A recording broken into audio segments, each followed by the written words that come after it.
What's going on? Oh no! Oh no! There we go. What's going on, everybody? Welcome to the boot breakdown. Glad The you're all boot. here. You know it. And now I'll pass it on to my buddy, the one and only Jordan Taylor. I can't hear you. Can you hear me? Nick, can you hear me, Nick? Yes, I can hear you. He trying to play like he Shador. Oh man. I can't hear him though. I can't hear him. Yeah, I can't hear him either. You can't hear him either. Okay. I think he can hear us, but we can't hear him. What's up, Sinead? How you doing? Nick, she said you better be coming with gifts today. Some gifts. Hey, I hear you now. I hear you now. I hear you now, Jordan Taylor. Well, it's about to go back out. Watch this. Oh God, no.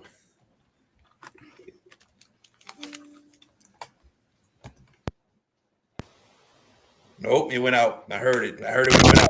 Yep. All right. This works. That works fine, man. It works fine. Nick, you better have some gifts for the man. Why? But that man said you talk bad about LCA, man. That's what he said, man. I saying a lot of things, but I'm 50-50 right now. So I was shocked as well as everybody else, and I gotta eat the crow. I gotta eat the crow. I ain't saying nothing. Take it away. I'm gonna drink my Dr. Pepper and let y'all handle that. No. Y'all been doing a fantastic job the last couple of times I couldn't make it, and I want to thank you guys for continuing to do the Sunday show. It'd have been easy just to say we don't have a full crew. Let's just skip this week, but you guys have held the ship down, and it's an honor to sit with y'all on Sundays and talk a little ball. Whether we was dead wrong on some picks or predictions, or if we actually look good that week. Well, Chris Berman said that's why they play the games. Hey, I can't play. You can't play. He can't play. The kids got to go decide it on the field. That's right. Ladies and gentlemen, welcome aboard. This is, if I can read the title right, it looks like episode 6 of the Boot Breakdown. It is week 5 of high school football game picks, the show that we talk about what happened on Thursday, Friday, and even on Saturday. Not many Saturday games to discuss this week, if all any, but we did have some great ones on Thursday night. We did have some great ones on Friday. My name is Jordan Taylor. This is JB, the Sports Guy. This is Nick with the Prep Report. You can catch myself on Wednesdays, 8:30 to 11. You can catch JB with the Hashed Out Show from 7 to 8:30 on Tuesdays and Wednesdays. And you can catch the Nick Prep Report, Nick and Coach, for your brunch, 11 a.m. special on Thursdays. Got it? Oh, yeah. Got it. Let's go. We got a lot to get to. Real quick, sum up week 5 for yourself as you walk away from week 5. Sum it up for me. Sum it up. Week 5. Great football. We had some teams that you could say got upsets. You could say some games went down to the buzzer, like game-winning touchdowns. At You the could say, buzzer, BK said. I know he said at the gun. yeah, as BK said, at the gun. I was like, Gun. God. But we had games that saw spectacular athletes go at it. We had games where a national power says to another school, "You're not about to take over. We still run this." We had a bunch of great Mhm. games this weekend for week 5 that just was just unbelievable. Nick, break us Yeah, down. Sum up week 5. Week 5. Week 5 was a little bit different than others. You know, some things usually remain the same when it gets down to week 5, but it started showing a lot of contenders who are contenders and who are starting to be pretenders. You know, we talked about this 2 weeks ago about who's going to start making their move, and I'm just saying that we had one player return back to his team, and that team put up 63 points. Football, Hey, We be pretenders, you know. we have a segment in that a little later in the show. Once we save that one for it. Oh yeah. Before we do get going with the show, I do have some scores from around the state that I'm gonna go through quickly. That we won't be breaking down the games, but I did want to acknowledge how great of a week 5 we did have. If that's yes, cool. sir. Yes, sir. Oh yeah. And at any point, if you want to jump in and give your immediate reaction or talk about the game, just stop me, okay? All right. All right, a couple games I want to reel off here in a row before we even jump into breaking down games. Thomas Jefferson knocks off Cohen 52-44. Mamu knocks off Crawley, another one at the buzzer, 20-18. General Trask knocks off Bastrop 32-30. Good one there. Northside and Rain dueled it out with a 49-43 Viking win. North Iberville and Vinton back and forth action. That one finished. North Iberville 46, Vinton 40. Franklin knocks off Patterson 36-34. Jonesboro Hodge knocks off Arcadia 49-44. Sarah T. Reed knocked off Fisher 13-6. Maryville knocked off Northwood Lena 22-20. Ville Platte Spalls Bazille's homecoming 6-0. Delta Charter knocked off Cedar Creek 36-31. Springfield knocked off Central Providence 40-34. We got Shaw knocking off De La Salle 28-20. St. John knocking off Covington Christian 28-21. Laurelville stops Kaplan's go-ahead 2-point conversion for the win 21-20. The Audubon Woods knocks off Green Oaks 44-42. Prairieville upsets Walker 28-23. And Catholic of Baton Rouge loses to out-of-state Mississippi team 27-26. Lafayette over Sam Houston 35-28. A.J. Ellender over South Terrebonne 10-9. And that is a look at some of the teams around the state. Some of the teams that we won't talk much about tonight, but you do have to give credit because there was great games all over the state. You got to. Like I said, week 5 was a great week of games all over the state. You just broke it down. That Ellender's and I think that was South Terrebonne or South Lafourche, you said? You said A.J. Ellender and South Terrebonne? South Terrebonne 10-9. 10-9. 10-9, man. You talk about a good defensive ball game. I like defensive ball games. Don't get me wrong, I do. And a 10-9 game, man, that's something right there. Somebody got to break just a little bit for somebody to win. And apparently, Ellender got the field goal to win that game 10-9. So that definitely jumped out to me. Yeah. What jumped out to me is Abramson High School is undefeated. Yes. Okay. That was a shocker. I mean, it takes so much for a school like that to recover and repair, start getting some athletes in and get a good coach in. And I was excited to see it's been first time in 30 years, almost 30 years, that they've been 5-0. So that's a big shot because I know a lot of people in New Orleans East, they watch this show too. Yeah. All right. We're at the halfway point. We're starting to see district play. We're starting to see homecoming games. We're starting to see, like my good friend Nick said, contenders starting to separate themselves. Mhm. I want to ask you guys the question: do you believe there is better football being played this year through the midway point compared to where we were a year ago? I would say no. I would say no. I'm with Nick. I would say no too. I'm with Nick. Do you think the football at this point a year ago was just a tad bit better than where we sit right now? From my perspective, yeah, it was all around. It was better football being played offensively and defensively to me. So I'm with Nick. Yeah. When you look around the state and you see some of these prominent programs then took like a back seat, and it's not because of lack of talent. It's not because of the upsets. It's about something that we probably gonna face in the near future. The grabbing of kids and the shifting of the guards. So I mean, we got to really start to stabilizing ourselves again as a state to see like the real prominent programs and a real movement of a lot of players in the state. Okay. Cool. All right. You guys seen some games this week? I saw some games this week. JB had a sellout, I guess you can call it. They couldn't put no one else in the stadium. Man, And Nick, I'm not sure where you went, but I would love to hear from you guys of the games that you did get to see in person. You did get to cover on the broadcast, did get to cover for your network. And also I had two good ones on Thursday and Friday also. So I'll let y'all go first. Yes, you did. So I had John Ehret versus John F. Kennedy, and it was John Ehret's homecoming. It was on Thursday night, and that homecoming was spoiled. John F. Kennedy defeats John Ehret 42-0. Ehret defensively didn't have an answer for John F. Kennedy. They started a brand new quarterback. I don't know if the original quarterback was hurt or what. I don't know. He didn't dress out, but he was on the sideline. And John Ehret couldn't move the ball at all offensively.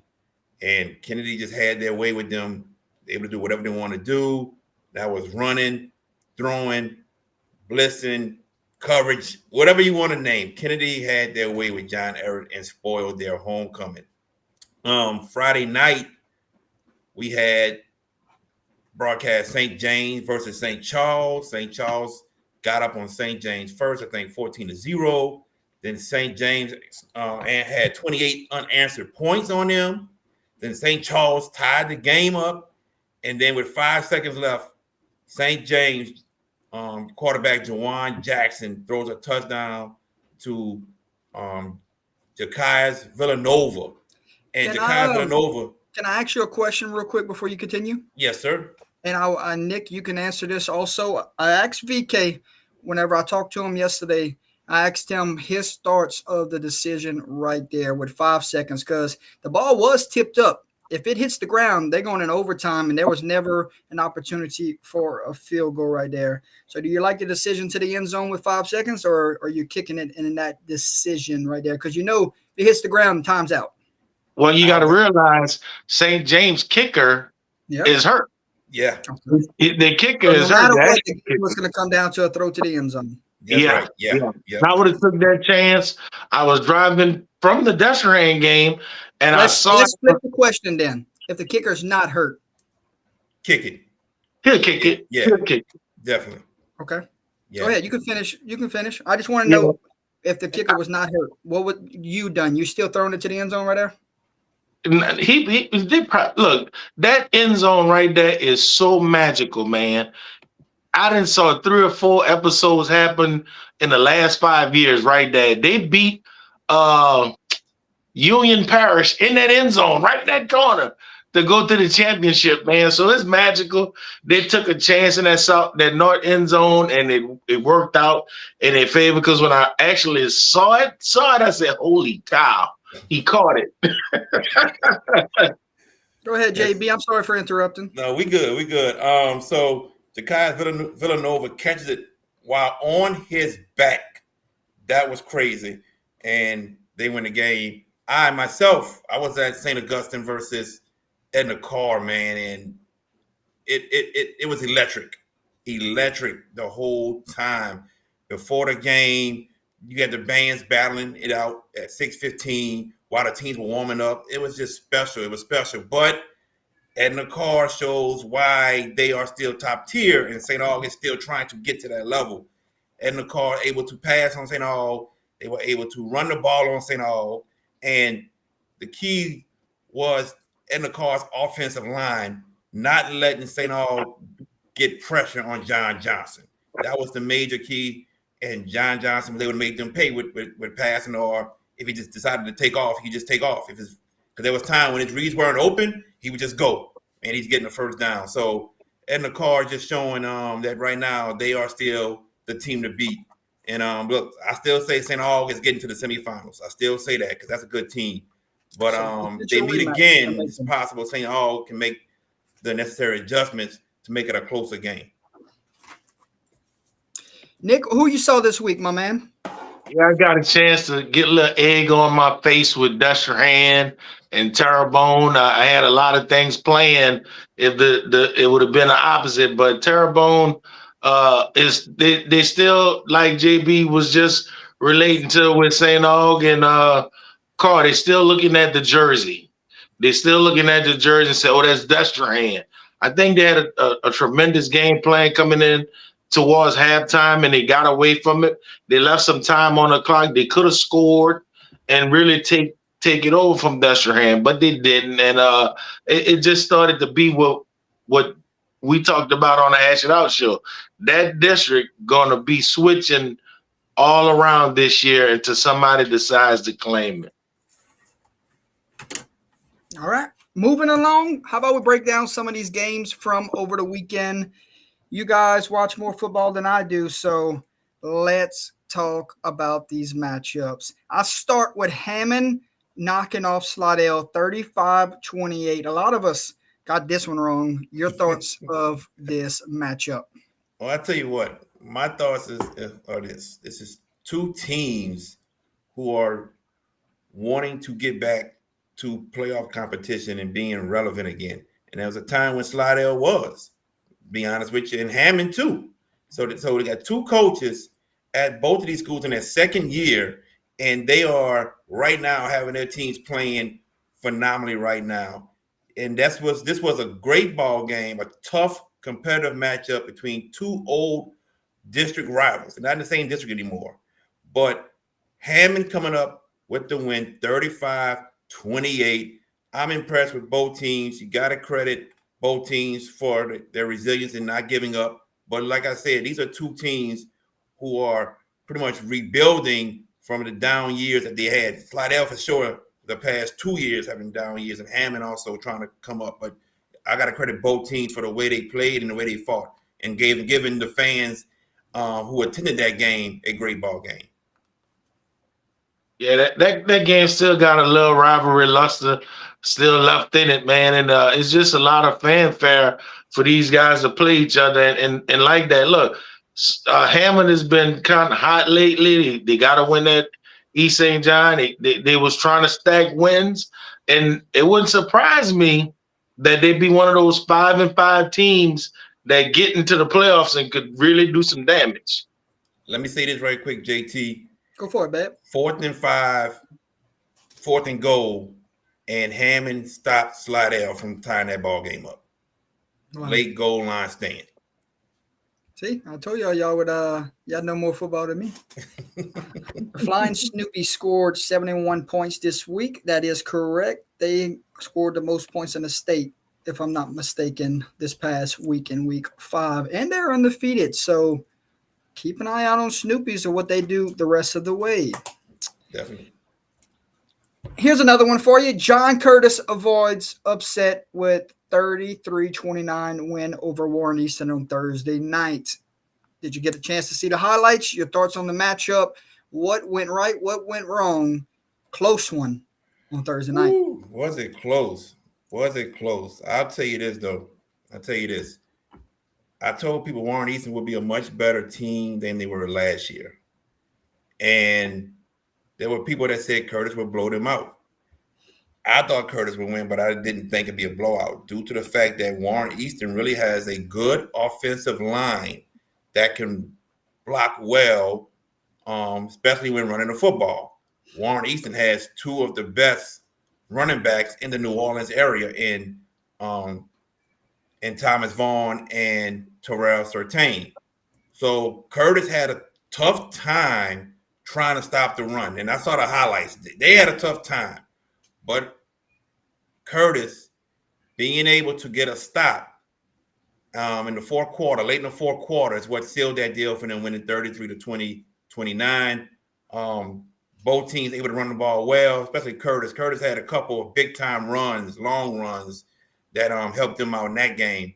But able to get a stop on Easton's last offensive possession is what helped John Curtis get that win. But like I said, Warren Easton is a much, much better team than they were last year. And when the brackets come out for the playoffs, they may be a team that no one will want to face, especially in that first or second round. Yeah, it's been classic Warren Easton this year, man. They've been sticking with their bread and their butter. They've been running that football really well. They had a commanding lead over these guys, and I was shocked. I was stunned, really, and I mean, but it just goes back to when you look at John Curtis, they're gonna always believe in what they do. Even if they're down by 2 touchdowns, they're gonna still run the ball. They're still gonna play some good defense, man. And I tell you, I just hope that Warren Easton don't get wear down by that gauntlet they're gonna face in the next couple of weeks. Because these losses can mount up on some of these kids' emotions, Yeah, definitely. John Curtis had a total of 413 yards rushing. Wow. Yeah, 250 at halftime. That's a lot. Yeah, that's a lot. Okay, moving along, guys. Dutchtown knocks off Santa Monica 35-28. This seems like it's going to be a competitive district all the way through. Ooh, I mean, look, Dutchtown, the defending district champions that we cannot forget about. But yeah, with this district here is going to be great. Dutchtown, St. Amar, Live Oak, East Ascension, Denham Springs. This is gonna be a fight every Friday night for this district. I'll tell you that right now. But I had St. Amar winning this ball game. I thought St. Amar would win, but Dutchtown was able to pull it out late. I mean, they were down 28-14. Okay. 28-14, and Dutchtown came back to win this game. You got to credit Owen Fletcher, because his play in the second half was just phenomenal. And I mean, man, you down 20-14.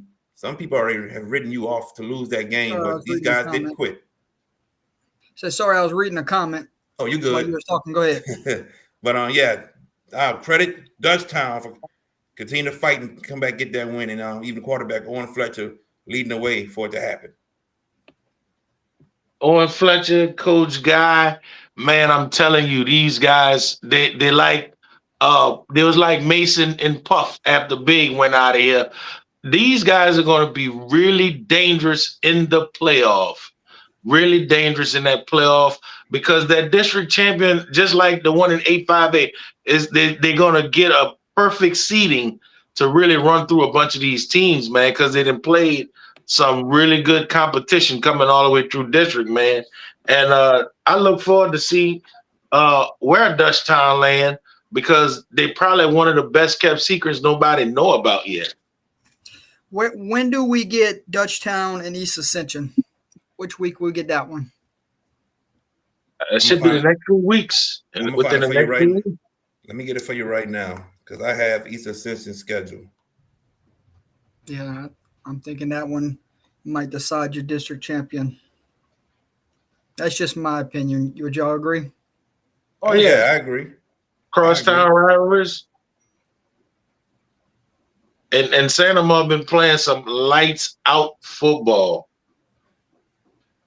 There it is. East Ascension and Dutchtown. That is week 9. Week 9. I think it's for all the marbles on week 9. There you go. All right. How about this one? Rivalry football. Waspin knocks off Carroll 28-23. You can throw the records out when these two match up. It's always going to be one we're talking about afterwards. Your thoughts, like with this Wasserman Carroll matchup, 28-23. I mean, every time they play, it's always something chaotic happening. It's always something crazy of how one of the teams wins. It's crazy, but I mean, the fans show up for this game when they play. They always are passionate with one another, passionate for their teams, and it's just a hard fought battle between the two teams, man. So you got to credit Wassman for finding a way to win. But like I said, it's always something chaotic that happens, man, with this game. And, you know, it's either the game is tight and close between these two or the game is lopsided. But this time, very close game. Wassman used a bunch of explosive plays to keep drives going. That's how this game was won. A bunch of explosive plays. They had a 3rd and 40 conversion. 3rd and 40. 3rd and 40. See, I'm telling you, chaotic plays. I'm telling you, man. But they had a 3rd and 40 play. Well, they converted, man. But that's basically what it was. A lot of chaotic explosive plays from Wassman that helped them win that game. But that 3rd and 40 is the craziest one. The rivalry speaks for itself, right? Yes. You never know what you're going to get from it. Right. Oh, yeah, man. Carroll haven't been carrying the torch like as of old, man, but you got to give them credit for sticking in there and keeping it and continue to make it a rivalry game, man. Some schools, I'm not saying them by name, they tend to let their rivalry die. And we got one right here in Booty with the Hanville Dutchran. Even though it's a traditional rivalry, Dutchran has the upper hand right now, but the Hanville is just not letting it die. Just like it's Carroll, they're not going to let Wassman have this continuous success, state championship runs, without having to say so within the next 2 years. Here's a team that y'all might be familiar with. Vanderbilt Catholic knocks off Lutcher 14-3. What have you learned about both of these teams as we move forward to the back stretch of the regular season? Go first, Nick. Well, I can honestly say I told everybody before around week 5, that's when Lutcher's going to really start playing good. You gotta trust in the freshmen. Lutcher's having a clinical rebuild, but they still going to have some success. They still have a lot of good defensive pieces there. They got some special team aces. But you looking at Vanderbilt. Vanderbilt have championship aspirations. I wasn't shocked at the score. I was shocked at how low the score was. You know what I'm saying? I thought if Vanderbilt win the game, it'll be a 28-35 game, something of that magnitude. But just watching from afar, watching Lutcher real closely, man, Lutcher's going to be fine. They're going to come into the meat of their district where they should handle some of those guys pretty well from the competition they've been playing. But Vanderbilt, they are the one that really trying to put forward to go to the state championship this year. What I learned right now from Lutcher is that right now, the top tier teams they have played, they have struggled against. That's Slidell, that's St. Charles Catholic, and that's Vanderbilt Catholic. They have struggled against these top tier teams. But I think in the long run, it will help them be better and be able to face adversity and know how to overcome adversity later on. So I think Lutcher will be fine. I was shocked that they only scored 3 points. Vanderbilt Catholic, on the other hand, right now, this was the game I was waiting to see before I gave any thoughts about Vanderbilt Catholic. I was like, I have to see them against Lutcher first. If they can get that win against Lutcher, then I have to give them a lot of credit moving forward. And right now, Vanderbilt Catholic beating a team and in Lutcher shows me that this team now is ready and know how to win games. Last year, we saw them have a great winning record, but against tough teams like Edie White twice, they didn't know how to finish Edie White. So right now, in a tough ball game with Lutcher, you know, you showed everyone that you know how to win the game, you know how to finish it. So now going forward with that experience, if you get another tough game with Edie White and you're winning, now you have an advantage of knowing how to win and how to finish it off. Okay. Riverside goes down to Vermilion Catholic. Win it 42-19. Is it too early to hit the panic button for VC? And is Riverside one of the favorites right now in Division 4 Select to win it all? Riverside is one of the favorites to win it. Yes, they are. That is without question. As far as Vermilion Catholic, and Nick said it last week, and VK said it, man, they lost a lot from that team from last season. They lost Johnny Football. Johnny Football is the main one. So they're trying to replace all those guys and get the ship rolling. I'm not hitting the panic button yet. I'm not hitting it yet. But I want to see more. I would think it's over with for Vermilion Catholic. I think that was the one that they was trying to hold face with. If they could have got that game, I thought they probably could have arrived. You know, they didn't hit some hard games down the road, but they learned that Riverside is for real. Now, keep in mind, Riverside playing a lot of 8th graders that a lot of people around the state don't know about, 8th and 9th graders. Mm-hmm. So they building something really special soon. Playoff aspirations, yes. Championship aspirations, man, they got some people right there, not Belusas, probably going to have something to say about that. Yeah. I'll say this. I think VC has a shot I think VC has a shot to win out here in the regular season, finish the season 5-5, and see what happens in the playoffs. Yeah, that's what I was about to say. They got 5 weeks left to still get better, and I think it's going to happen. You know, so we'll see what happens moving forward. But I think VC gets better. And then Riverside, Nick said it. You got some heavy hitters, and that's going to be a competitive Division 4 Select bracket this year. Yeah. Yes. For sure. How about the Pios? Notre Dame back-to-back weeks knocking off a state champion. This week, they do it to Cecilia, 45-35. Thoughts? Hey, look. I thought Notre Dame wouldn't be for real this year before the season started. I thought, you know, maybe to get to the quarterfinals, that's about it. But the quality of competition they have defeated, and we can sit there and say they should have beat Turlings Catholic because they had them too.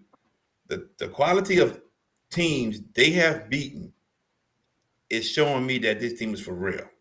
And Louis Cook and his staff are doing a marvelous job with this squad this year. Man, when they about to start district play, and I know they're in the district with LCA. LCA not going to walk through this district easily with Notre Dame right now. I'm telling you that for a fact. This Notre Dame team is scary. It's scary, man. And you got to remember last year, Notre Dame beat them in the regular season, and then LCA got their lick back in the playoffs. Yes. But I think this Notre Dame team is better. You never know if we're on a collision course to see these two teams meet twice before it's all said and done. You are correct, sir. You are correct. But I think this Notre Dame team is better than what they were last year. So is LCA. So I can't wait for the matchup. That's all I'm going to say. I tell you, they got some good money flowing through the Pioneers to have these kids coming, or they got a good cornfield to have these kids keep coming up like that. And have a good cornfield. They got a good rice capital. Yeah, look, somebody is bringing Coach Cook some kids, and I'm gonna tell you something. No, I wouldn't go there. That's one of the most intimidating places to play a football game. We're not on the platform to say someone's bringing kids to schools. No. When you say that, meaning an area like that, he can't keep having kids like that. For 40 years, he don't lose a beat. You know what I'm saying? As a coach, you mean they grow up in the farm and they're eating good rice? Yeah, you know what I'm saying? So just like I said earlier, it's like when you have a great coach in this area of Louis Cook, man, I'm telling you, they haven't missed a beat. Even being in the state championship in 2016, 17, then taking a hiatus and come back, you know? And even Calico, New Iberia, same area, you know? Not the same area. No, platform. rolling side to side up the 90. Battle in Lake Charles between Catholic and New Iberia and Lake Charles College Prep lived up to the hype. Panthers get out of there 49-42, win it at Lake Charles College Prep. Well, we knew this would be a ball game between two great teams, especially Catholic and New Iberia defending state champions, Division III Select, and Lake Charles College Prep looking to make a deep run in Division II Select. But did you all know Catholic of New Iberia had to pull off a string of onside kicks to defeat Lake Charles College Prep? So you're saying the onside kick that worked at Calvary Baptist last year, they're still working here in 2025? Still working. This time worked multiple times this game. And you know, you got to credit them for being able to get the ball on the onside kick. And Lake Charles College Prep, I don't know what happened. I have to go back and look and see, but apparently weren't able to recover it because, like I just said, they pulled strings of getting multiple onside kicks. So you got to credit Catholic of New Iberia for pretty much finding ways to win by using those onside kicks, 3 of them in a row. Yeah, great schools, man. They work on special teams. They take time. They put hours into that for situations like that. It's not surprising. We saw it happen last year.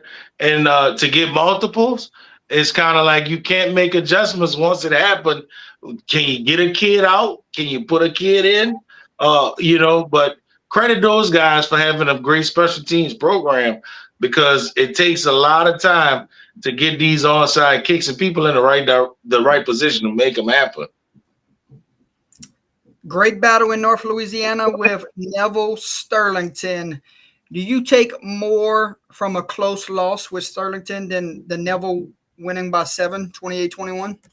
I think Neville beat them by 7 last year. And in me, it wasn't so much taking credit away from Neville, but it was crediting Sterlington for being able to compete with Neville. And I think, again, it would be a close ball game with Neville winning. And here it is again.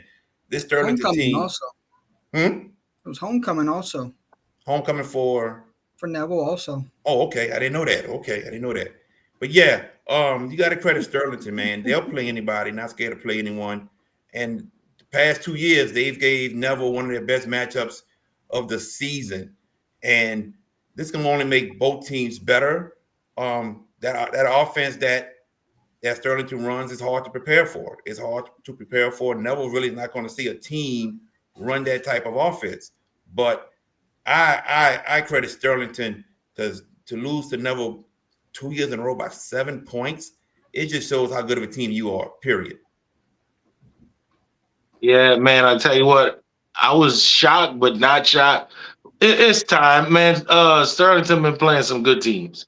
They've been playing some really good teams. They fell short a couple times, but I tell you what, they're one of the teams that's really getting back to the Dome aspirations too, to defend their title, man. And what we gonna see in the next few weeks from Sterlington, them getting healthy. They went through a gauntlet schedule early on.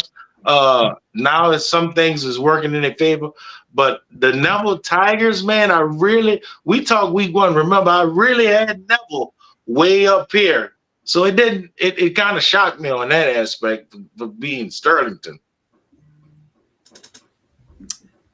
Want to give a shout out to Abbeville, one of the 10 teams that were listed in last week's longest losing streaks in the state. They snapped their streak with a 20-14 win over LaGrange. That's big for them.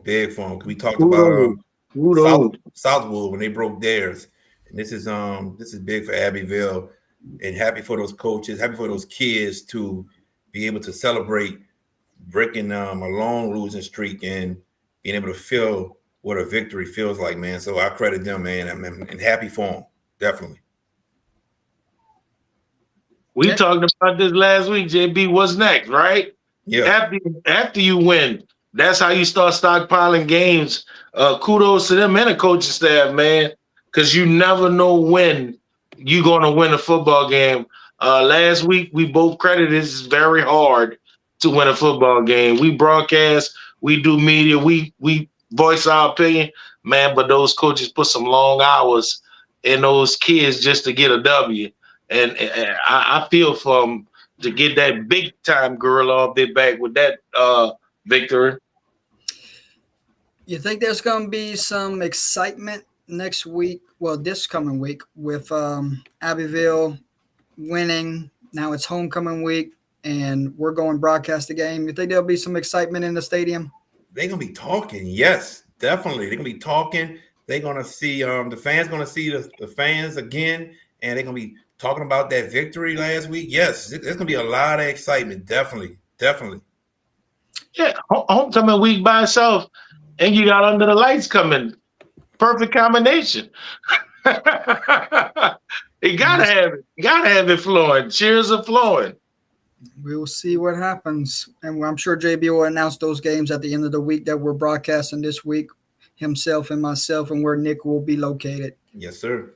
Acadiana rolls past Sulphur 63-0, but that's not where I want to go with this.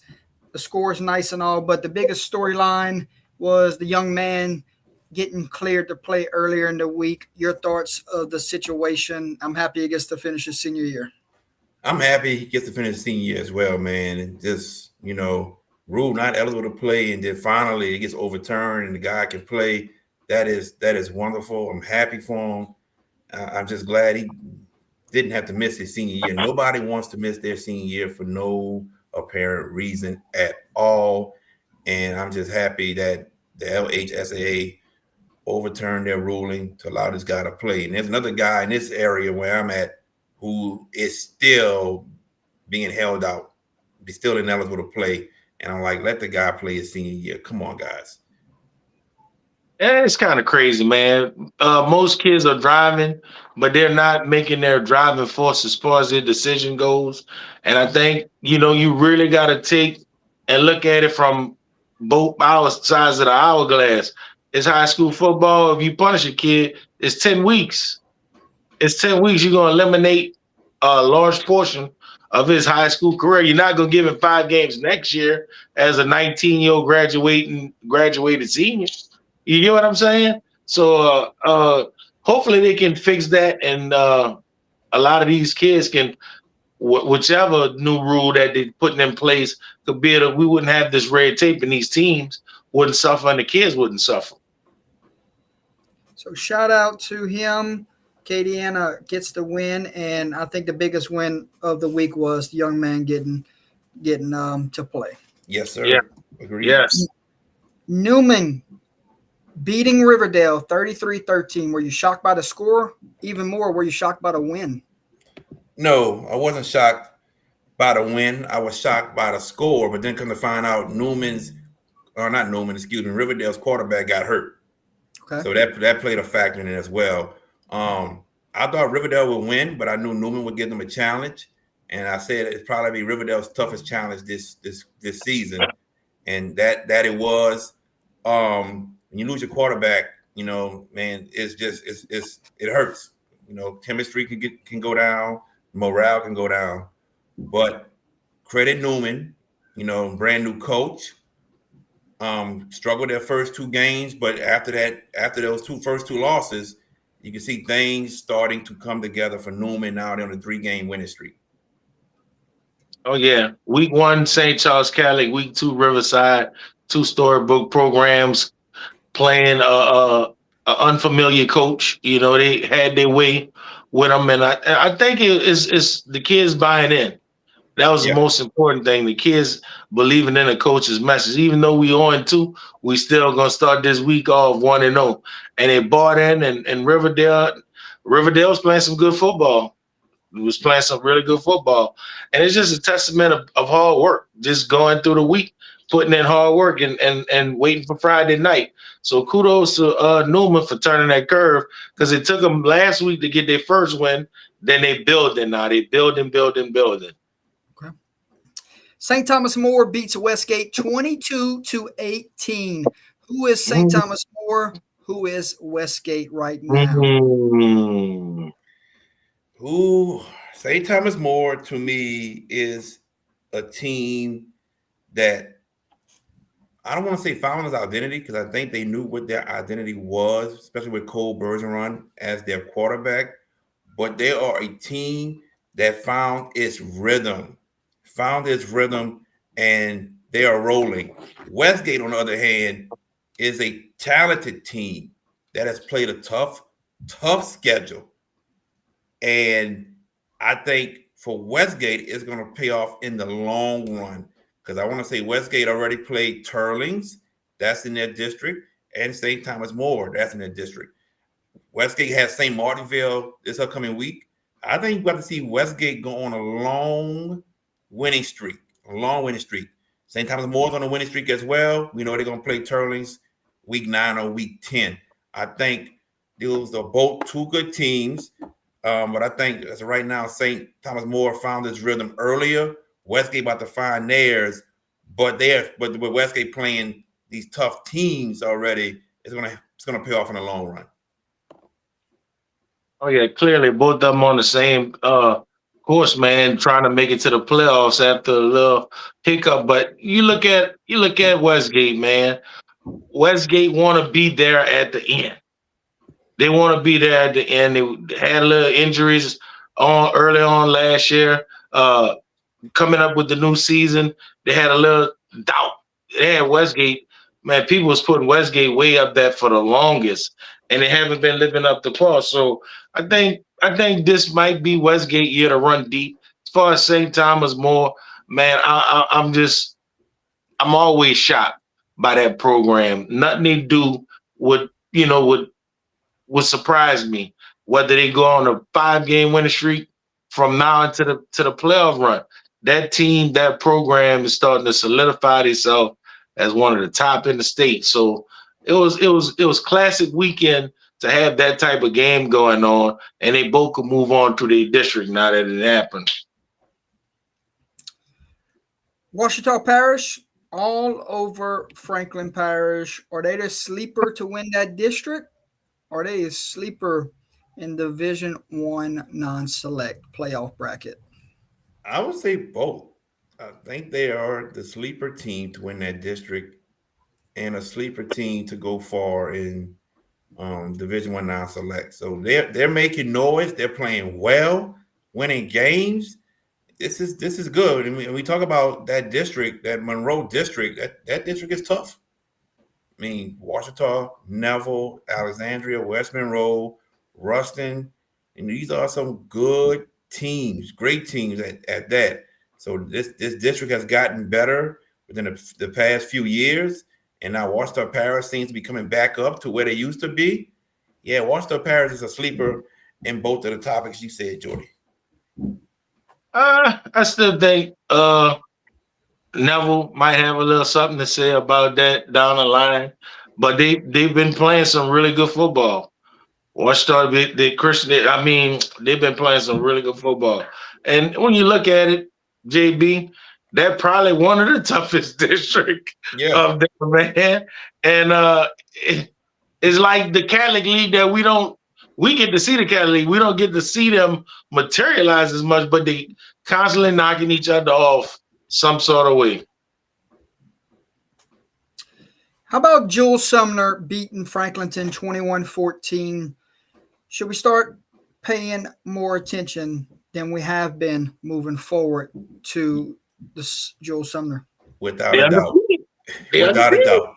Yes, without a doubt.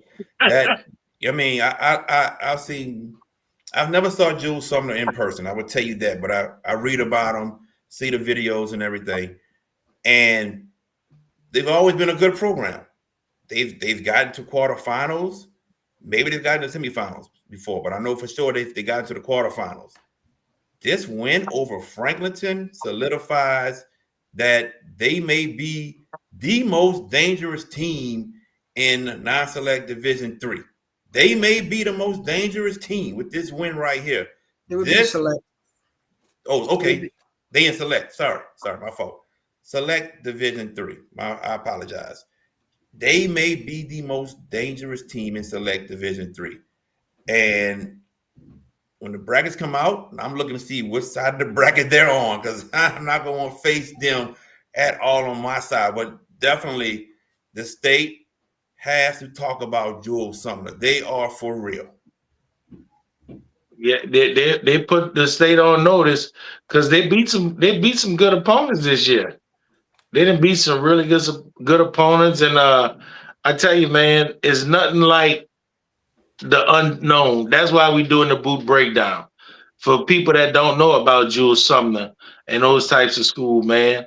You got to make that connection somewhere down the line, because I can tell you, they really Friday night they really grabbed mine. I went back and looked at this schedule and I said, well, they really didn't put their stake in the ground to really claim this. You know what I'm saying?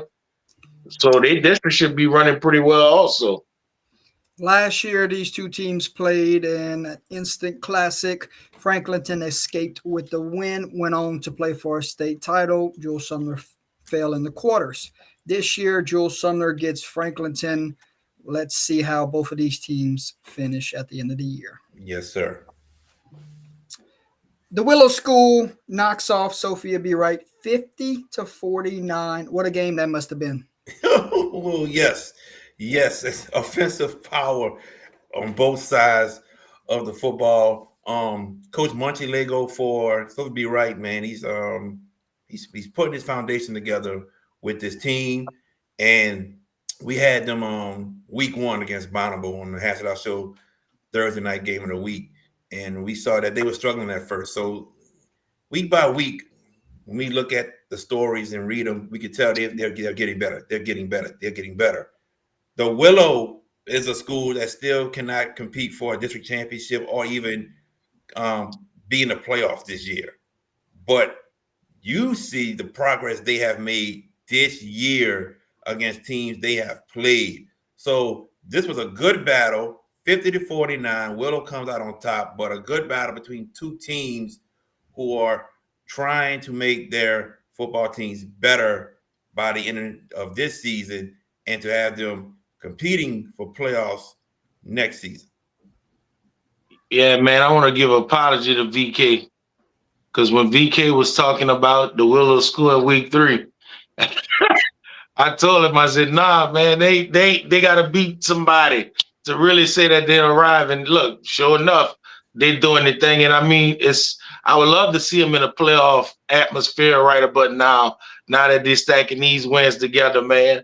And I watched with Coach Munchie. Lego is one of call greats. And Yes. to have them coming back in the community and keeping the kids in the community like Sophie B. Wright, that's not a traditional football school, and competing, that's real.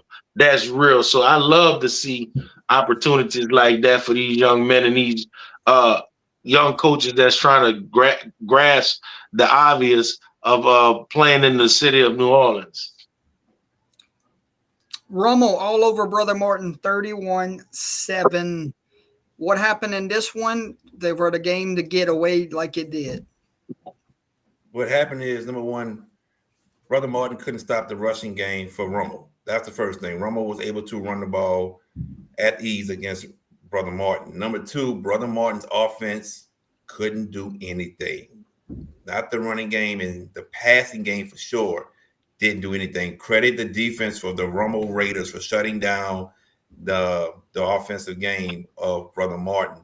I think they only scored on a pass play to Eastern Royal, and that was it. They weren't able to do anything else. Rummel's defense played a magnificent game, had a great game plan going in to shut them down. So you have to credit Rummel's defense. Yeah, man, Coach Monica, he keep prevailing. He keep prevailing with those Raiders, man, and his coaching staff. When you look at Rummel, they identical to Brother Martin. They have championship aspirations. They played a tough shot team and won.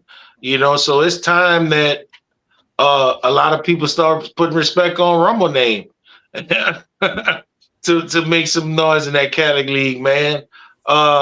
Shocking for some of the times when you have a great team like Brother Martin starting off hot, and then it just kind of gets to district and really fade away to get to be one of those 5-5 teams that we always talk about.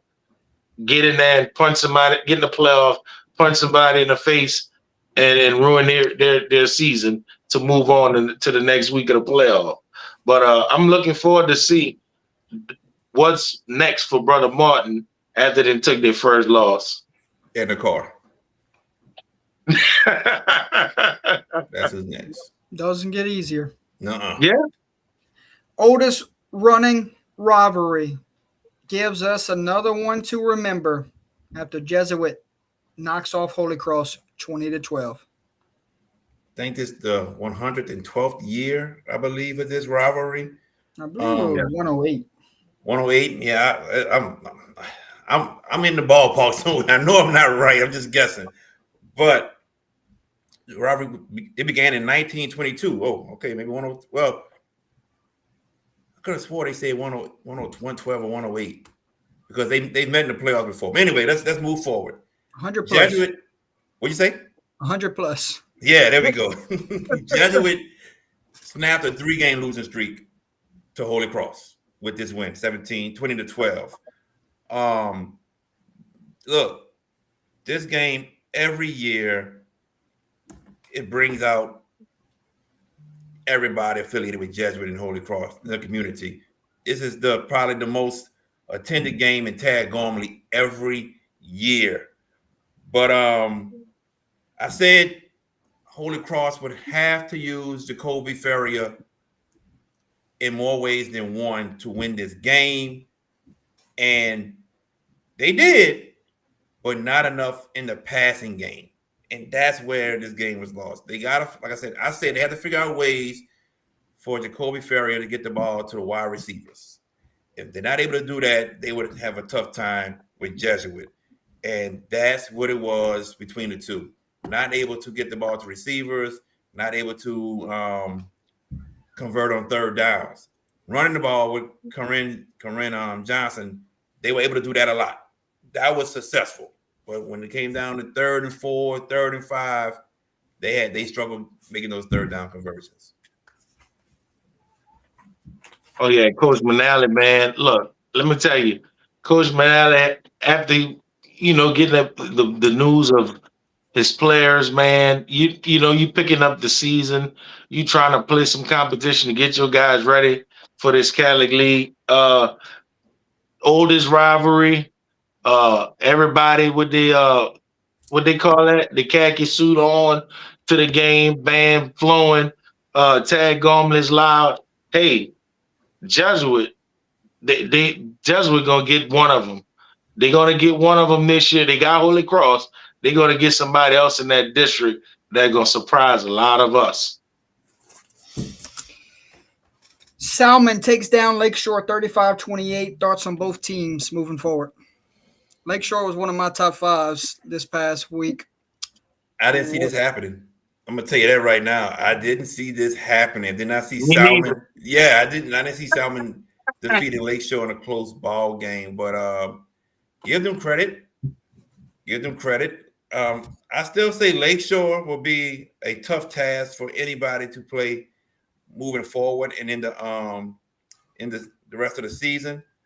But Salmon scored 21 points off of turnovers. You can score for turnovers. Nick, you know this well. You score for turnovers, chances of winning are pretty high. So Salmon committing turnovers and scoring 21 points off of them, you got to credit them for what they did, Jordan.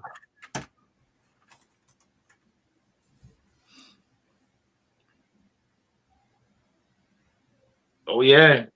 Look, Salmon is gonna always prevail. You looking at Salmon and you talking about where they've been, and right now they might be a dark horse for right now. A lot of people just sleeping on Salmon, but we're gonna see in the near future how Salmon, because now with that game being won, they're gonna put a lot of folks on notice. There you go. Quick scores, real quick. Pineville knocked off Red River 41-40. Congratulations there. Eunice knocked off Welsh 32-29. Two good ones right there we didn't mention earlier. I wanted to get in before the end of the show. All good. Real quick, your thoughts on these three matchups that I'm going to throw your way. It ain't got to be long. Just give me your thoughts. Amite beats the Ruse under the water tower 21-6. Denham Springs, no problems with Southern Lab 41-14. And Woodlawn of Baton Rouge sends St. Martinville to back-to-back losses after a 26-20 win. Break down those three for me. Woodlawn didn't shock me. St. Martinville has been struggling a little bit, and Woodlawn is an up-and-coming team, so that's a good victory for them. I said Denham Springs would defeat Southern Lab due to just being bigger, stronger, and having to my opinion, more talented players on that side. And Amite and Amite and Kentwood are the Kangaroos. That is a rivalry that's played every year. Those two teams will battle it out to the very end every year. And Amite coming out on top by a few points just shows how tough those two teams play each other. When they play each other, I'm not shocked by who wins, to be honest with you, because it's always a fight every year. Yeah, and the little determination with Kentwood, scoring a little measly 6 points, man, that's crazy. I think they were better than what the score indicated. I think they're going to have a deep, if not championship run this year, barring injury. We see these games happening. We forget about some of the elements that happen to these high schoolers, but even in the rivalry game, scoring 6 points, that was unacceptable for Kentwood, but I still think they will represent in the Final Four or even to the Superdome. Depending on how bad that injury is that was listed in the chat. Yep, to the quarterback. Yeah. We'll wait and see what an update is from that. Prayers are with the young man. Yes, sir. I got two more for you before we close this one out. Let's do it. Last week, Sacred Heart knocked off Opelousas Catholic 3-0. This week they had a tall task to go play a really good Westminster of Opelousas team, and the game lived up to the hype. 2 undefeateds in this district race. Final score: Westminster of Opelousas wins it 14-7. So we know the Trojans' defense is for real back-to-back weeks. But we see Westminster championship caliber programs find ways to win, and they got a 14-7 win on Friday. They sure did. I saw the clip. I think one of the defensive linemen, I want to say number 92, got an interception. I saw that clip and how the whole team for Westminster Christian Academy, Opelousas, celebrated with him. But we had Coach Porter on the show last week. And I want to say Nick asked him about, getting to that next level. And Coach Porter was saying, like, they got to beat teams like Sacred Heart. And I think St. Edmunds, he said also, Nick, St. Edmunds is in their district. Yeah, I'll be there that Thursday night at St. Edmunds when they play them for should be the district championship. Okay. He was saying we got to beat those. I don't know. Oh. I didn't know St. Ed's lost. Whoa, okay. Yeah, St. Ed's got blown. Catholic is who Westminster plays this week. Okay. Yeah, this week. Westminster is probably your district title game. There you go. But Coach Porter was saying that those are the teams they have to beat in order to get to where they want to be. So beating Sacred Heart, that's one step down. Now, he's not overlooking the rest of the teams, but that is a good start for them right there moving forward. And then hopefully Coach Porter and his teams keep the ball rolling, because right now they do look like a team that could be playing in the middle of December inside that Caesar Superdome. Without a doubt. For sure. Yeah. Without a doubt. He put blood, sweat, and tears. This man drive from LaPlace to Opelousas every day. That's how much he loved to coach football. So sometimes when you display that to your team, that's when they started to adopt the way you think, and kudos to them guys, whether it's 14-7 or 2-0. We didn't saw that happen in high school football, or 3-0. it's classic to watch games like those transpire 14-7. Yep. Westminster starting to check off some Catholic Appointed a week prior. They beat Sacred Heart this week. So they're checking off boxes. If they stay healthy, they're going to give a lot of team moving forward and going to make a deep playoff run. Got a big one this coming week with Opelousas Catholic. So excited to see how that one plays out. This one, but not least, Lafayette Christian Academy and knocks off the defending state champs of Central. Night Train rolls into mid-season favorites in Division III Select. You said Joel Sumner? Well, I'm saying LCA right now as my mid-season favorite to win it all. I'm with you. I totally agree. I just think Joel Sumner is a real deal too. But match up with LCA and Central. Yeah, LCA and Central. Well, number one, LCA has some bulletin board material that I was told was put on their lockers. Yeah, they heard what Nick said. They put that on their lockers. You laughing, but I'm serious. They put that on their lockers. Was I part of that? And no, this last week. This was on y'all hash it out, or this was on the boot? It was on the boot. Yeah. The boot, so I wasn't here. So I didn't get to hear it. Last week. Yeah, that's why Cheese messing with them so much. But yeah, they had that in their lockers. And LC also felt disrespected that Central scheduled them for homecoming. So they were heavily motivated to go in there and win that game and got up to a 35-14 lead at halftime. And Central fought back, made it a game, but came up short 55-48. So I'm giving LCA all the credit in the world. And don't forget, LCA the week before committed 7 turnovers to Archbishop Shaw. If they don't commit those turnovers, they probably beat Shaw. So with that, they had a loss on them already, had bulletin board material, and then they're a homecoming opponent. They felt a certain way going into that game. They wanted to tell people, hey, we played a bad game last week. Watch us this week. And that's exactly what they did. I got to give them all the credit. Caden Ballard, 183 yards rushing, 4 touchdowns for Lafayette Christian Academy. Coach Matt Standiford, he praised his team's mental resilience, their mental toughness. And he's saying about them not giving up and them continuing to fight when things got tough with Central coming back. So you got to give LCA credit for that. 6 sacks, 2 interceptions, 2 fumble recoveries also against Central. So LCA still the team to beat in Select Division III. Yes, they are. That is the number 1 team to beat. Yeah, big shout out to LCA, man. I just be sour sometimes. They took 2 state championships away from my sons. Oh, so, man. So I be a little bit, but look, I get it. These, when you have and play a schedule like LCA, man, I tell you, when Coach Falk was over there, it was tough. He had them tough, but they're playing tougher opponents right now, and they putting their money where their mouth is, and they hit the weight room, and they getting results now.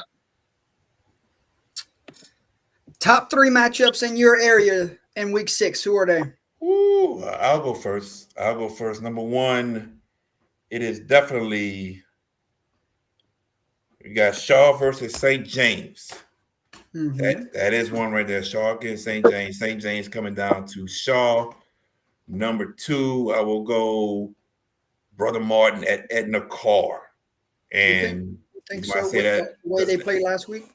Is that Morris FX Jeff Stadium, aka what we call Berman Stadium. Yes, that's where they playing at Carr's home. And Number 3, I will have to go,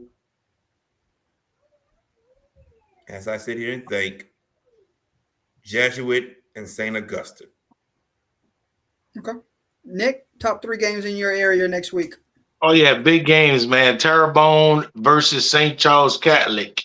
Yep. That's going to be a really big game, and just like JB said, Shaw playing against a high St. James team, and then we're going to look again and say Hornville and Thibodaux. Thibodaux undefeated in district play. Yeah, they're undefeated in district play. I'm gonna go sneak out to that game and see how everything gonna transpire, man. But those are the 3 games that I'm very interested in watching because they're gonna have a lot of movement with those 3 games coming up in some of these PowerPoint polls. So give me your top 3 again. It was St. Charles and it was Thibodaux, and who was the third? It was Shaw and St. James. So in St. James. Okay. I'm going to go with these 3 here. I'm going Westminster at Opelousas. Okay. I'm going Jennings at Lake Charles College Prep. Ooh. And I'm going Lafayette Renaissance at LCA. Yes, indeed. Yes. 3 great games. Yes. As we close this one out, most intriguing game in week 6 across the state. Who is it? Go first, Nick. Go first. Most intriguing game, I'm looking forward to seeing how St. Charles and Terrebonne bounce back both from losses. Okay.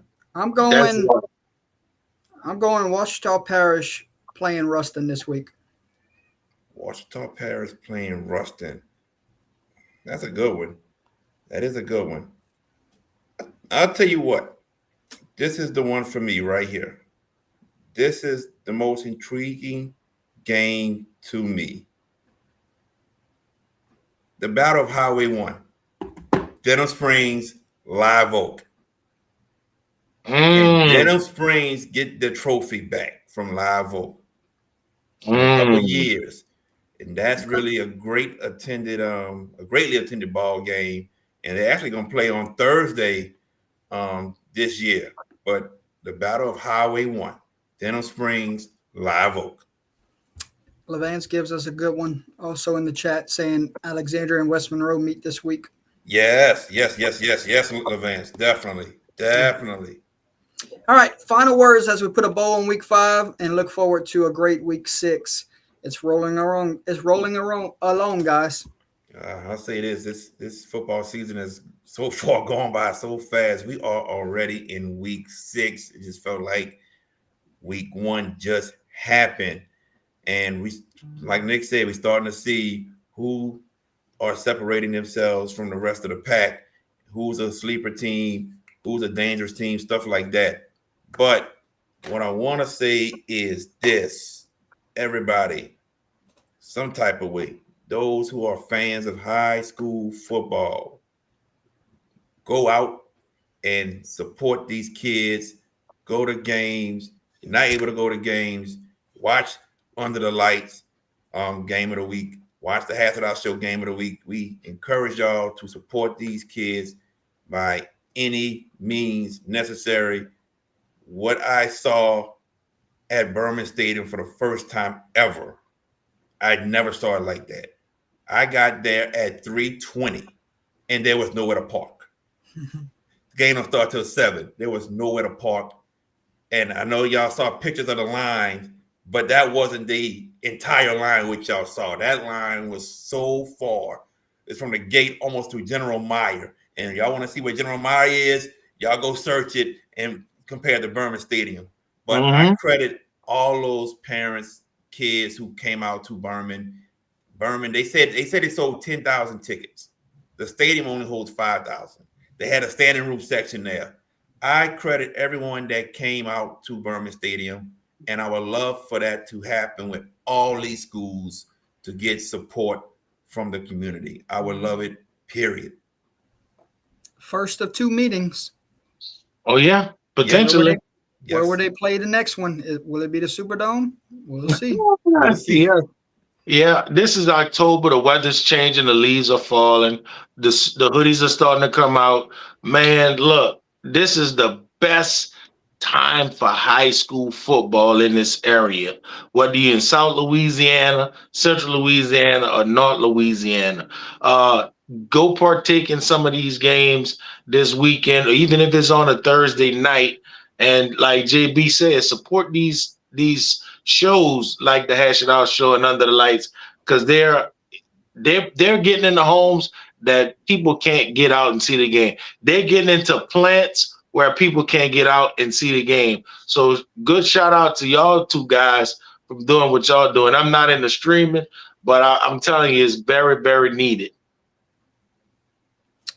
Here's my final words as we go into week 6. Is something that I discussed on the Wednesday night show. So I do want to bring it up again on this show for the different eyeballs that do watch this show from your part of the state and across the state of Louisiana. Homecoming weeks for a lot of teams across the state of Louisiana. We saw a lot of homecoming games last week, this week, and so on. I do want to say to all those kids, remember the goal on Friday. Don't do anything to jeopardize your team with suspensions or a coach having to get a late night phone call. We want you to have a great week. We want you to build the memories, but we also want you to be smart about it. Stay out of trouble. Stay safe. Remember, Friday night, you have a game still to go play. Don't jeopardize your team, but create the memories in a way that you're supposed to. Agreed. Well said, my brother. Well Yeah, said. definitely. Ladies and gentlemen, that will do it here for episode 6 of the Boot Breakdown. We say goodbye for now. If you want to watch football this week, here's how you can find everyone on this show. Tuesday night, 7 o'clock, you can catch JB and the guys on the Hash It Out show, all social media platforms. Also on Wednesday night, they will make their game picks, 7 to 8:30. Also, same format. Watch them on all social media platforms. Then they might have some guests this week. I'll let JB discuss that if he wants. And then on Thursday, you can get your fix. We call it brunch hour. It is Coach. It is the Nick Prep Report. Nick and Coach with the Nick Prep Report for your brunch. So be breaking down the. Correct me if I'm wrong. I'm gonna let you. I'm gonna let you go and say I don't know how y'all not making any picks though, right? No, we stopped making picks. We Okay. don't. We get too many fans coming to them. Why y'all didn't? Okay. So you can get your brunch for the River Parish breakdown on the Nick Prep Report on Thursdays for brunch at 11 a.m. And then on Yes, sir. Wednesday nights, if you want to stay up late with us, we go from 8:30 to 11 p.m. Have a lot of fun with the group of panel and get out there and have a good time on Wednesday nights. And then Thursday, I'll have a game. Not sure if y'all doing a Thursday game this week. If you're ready to make any decisions or announcements, still to be determined. That is still to be determined. We should know tomorrow if we get the game that we want. Okay. Friday, where y'all guys are headed? Friday, we are headed to Metairie, where it's going to be St. Aug taking on the Jesuit Blue Jays. Good. I'm happy y'all got the good to go for that one. Thank Nick, you heading anywhere this week? Thibodeau Hornville. Safe travels to the both of you guys. Thank you. Thursday night, I will have St. John at North Iberville. So it'll be the first time I get to go to North Iberville, see the brand new stadium that they built, and see two good teams going at it for sure. And then Friday night, it's homecoming night for Abbeville, and Mamu comes into town. Last year, that game finished on the final play of the game. So what's in store for this one? So Mamu won it on the final play of the game a year ago. What's in store this week? Big night. Definitely. JB, take us home. All right, guys. We thank you all for tuning in to the Boot Breakdown. We'll be back next Sunday at the same time, 6:15. For my main man, Jordan Taylor, my main man, Nick Campbell. I'm JB, the sports guy. We'll see you all during the week and on the last day of the week on Sunday. Y'all take care. Thank y'all. Y'all go get y'all NFL in. Definitely. All right.